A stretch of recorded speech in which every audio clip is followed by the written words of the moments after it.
Is it possible to use one activation key for making 2 or more printers chipless?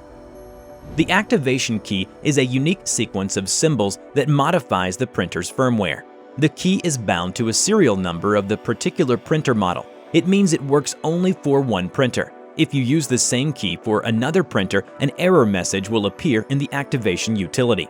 However, you can use the key again for the first printer. For instance, if you accidentally update the printer firmware and reset to default settings, you can use the recovery code for restoring the chipless firmware.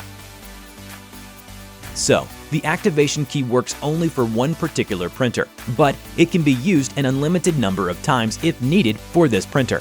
Follow the link below in the video description to download free applications INKCHIP Firmware and INKCHIP Activation.